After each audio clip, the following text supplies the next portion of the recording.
Cuba పోరాట యోధుడు ఆ దేశ మాజీ అధ్యక్షుడు ఫిడెల్ కాస్ట్రో కన్నుమూశారు. క్యూబాను కాస్ట్రో 1976 నుంచి 2008 ఫిబ్రవరి వరకు పరిపాలించారు. క్యూబా నియంత బాటిస్టాను సాయుధ పోరాటం ద్వారా తొలగించిన కాస్ట్రో అనంతరం అధికారం చేపట్టారు. ఫిడెల్ కాస్ట్రోకు సంబంధించి మరిన్ని వివరాలు వామపక్ష విశ్లేషకులు లక్ష్మీనారాయణ అందిస్తారు. లక్ష్మీనారాయణ గారు నమస్తే అండి. నమస్తే అమ్మా. అమెరికాకు వ్యతిరేకంగా కాస్ట్రో ఎలాంటి పోరాటం చేశారు? మొదట ప్రముఖ విప్లవ యోధుడు, సామ్రాజ్యవాదం పైన అలుపెరగని పోరాటం చేసినటువంటి విప్లవ నేత,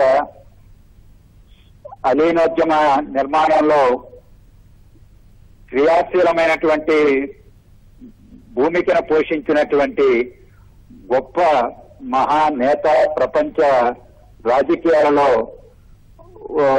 అలుపెరగని కమ్యూనిస్టు యోధుడు ఫిడెల్ కాస్ట్రో మృతి పట్ల ప్రగాఢ సంతాపాన్ని తెలియజేస్తున్నానమ్మా.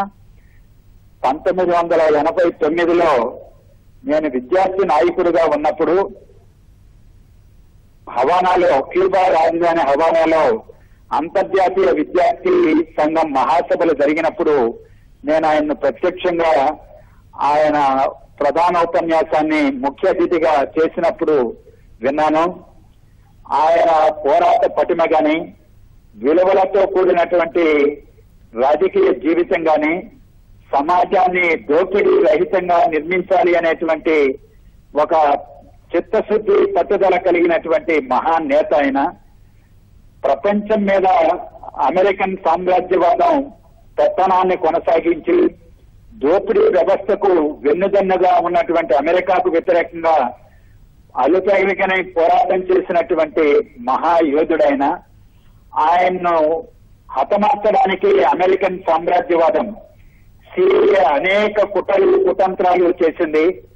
అనేక సందర్భాలలో ఆయన మీద దాడులు చేసి హతమార్చడానికి ప్రయత్నం చేసింది. అయినా ఆ ప్రమాదాల నుంచి, దాడుల నుంచి, కుట్రల నుంచి క్షేమంగా బయటపడి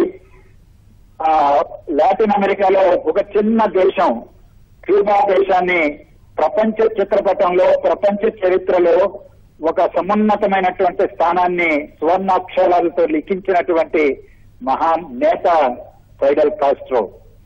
భారతదేశంతో అనేక సందర్భాలలో అనుబంధాన్ని పటిష్టవంతం చేసినటువంటి చరిత్ర ఆయనకున్నది. భారతదేశం అంటే ఆయనకి ఎనలేని ప్రేమ, అభిమానం కనబర్చేవాడు.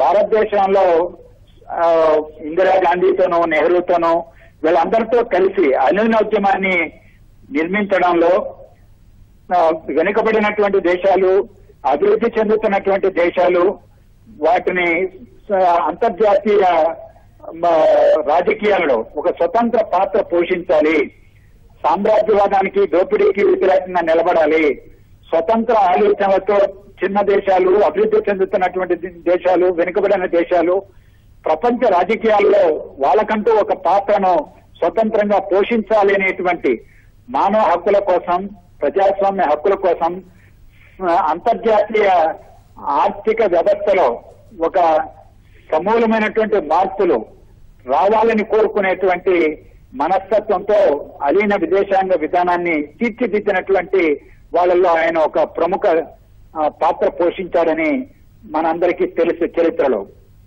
ఆయన నిష్క్రమణ అనేటువంటిది, ఆయన మరణించడం అనేటువంటిది ప్రపంచ రాజకీయాలకి చాలా తీవ్రమైనటువంటి నష్టాన్ని చేకూరుస్తుంది. భారతదేశ ప్రజలు సుపరిచితుడు ఆయన ఫిడెల్ కాస్ట్రో అనేటువంటి ఒక విప్లవ యోధుడు, కమ్యూనిస్టు నేతగానే కాకుండా భారతదేశానికి ఒక మంచి మిత్రుడు ఆయన, విశ్వసించదగినటువంటి మిత్రుడు, మన బాగోగులను ఆకాంక్షించినటువంటి నేత ఆయన అనేటువంటిది వేరే చెప్పాల్సినటువంటి అవసరం లేదు. ఈ రోజు సామ్రాజ్యవాదం యొక్క పోకడలు మనం చూస్తున్నాం. ప్రపంచం మీద ఎలాంటి పెత్తనాన్ని సాగించాలనేది ప్రపంచీకరణ పేరుతో ఇవాళ డాలర్ పెత్తనంతో ప్రపంచాన్ని మొత్తం తన గుప్పెట్లో పెట్టుకోవాలనేటువంటి ప్రయత్నం జరుగుతున్నది. ఆ విధానాలకు వ్యతిరేకంగా, డాలర్ పెత్తనానికి వ్యతిరేకంగా పోరాడేటటువంటి నేత ఆయన. ఒకనాటి సోవియట్ యూనియన్ తో మైత్రి బంధాన్ని కొనసాగించుకుంటూ కమ్యూనిస్టు ఉద్యమాన్ని, సోషలిస్టు సమాజాన్ని ప్రపంచవ్యాప్తంగా విస్తరించాలి, దోపిడీ వ్యతిరేక శక్తులను కూడగట్టాలి, ప్రజాతంత్ర శక్తులను కూడగట్టాలి, వలసవాదానికి బలైపోతున్నటువంటి ప్రజానికాన్ని విముక్తి చేయాలనేటువంటి మహోన్నతమైనటువంటి లక్ష్యాల సాధన కోసం ఆయన అలుపెరగని పోరాటం చేసినటువంటి మహానేతగా ప్రపంచ చరిత్రలో మిగిలిపోతాడని నేను అభిప్రాయపడుతున్నాను. లక్ష్మీనారాయణ గారు, కమ్యూనిస్ట్ ఉద్యమంలో ఆయన పాత్ర ఎలాంటిది?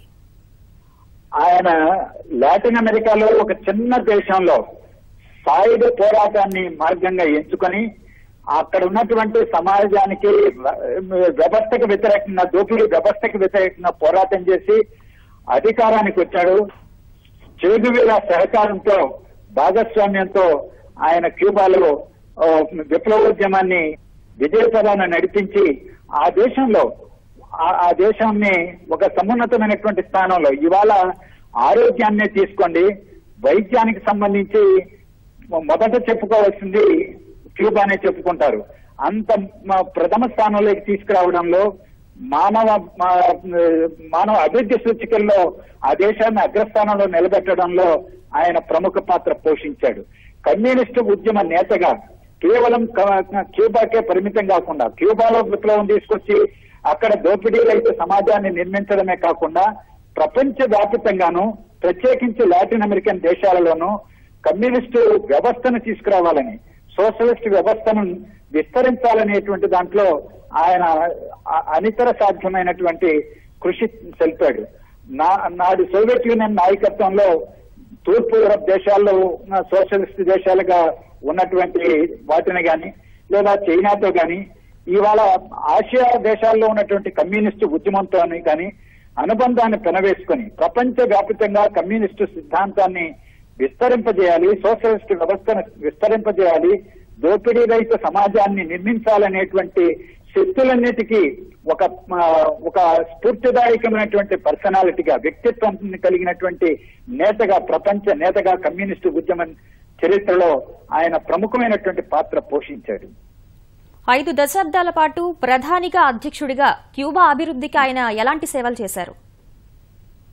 ఆయన అక్కడ చెరకు ఒక పెద్ద ప్రధానమైనటువంటి పంట, దాని మీదనే ఆధారపడి ఆ దేశం ఆర్థిక వ్యవస్థ ఉన్నది.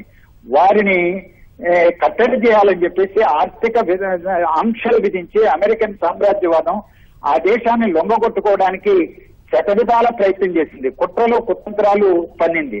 ఆ దేశ పిల్లలకి కడకు పెన్సిల్స్, పుస్తకాలు, నోట్బుక్లు కూడా లేకుండా, మెడిసిన్స్ లేకుండా ఆ దేశాన్ని కట్టడి చేసి లొంగ తీసుకోవాలని అమెరికన్ సామ్రాజ్యవాదం ఎన్ని కుట్రలు పన్నినా దశాబ్దాల పాటు ఆ దేశాన్ని తలెత్తుకుని నిలబడేటట్టుగా ఆ దేశ రాజకీయ వ్యవస్థను గాని, ఆర్థిక వ్యవస్థను గాని, ఆ దేశాన్ని శాస్త్ర సాంకేతికంగా ముందుకు అడుగులు వేయించడం గాని ఆయన పాలనా దక్షతకు నిదర్శనంగా మనం చూడొచ్చు. ఇవాళ లాటిన్ అమెరికా దేశాల్లో క్యూబా చిన్న దేశమైన ప్రపంచవ్యాప్తంగా క్యూబా అంటేనే ఫిడెల్ కాస్ట్రో గుర్తుకొస్తారు. ఆయన నిర్మించిన సమాజం, ఆయన చూపెట్టినటువంటి పోరాట పటిమ అంత గొప్పది.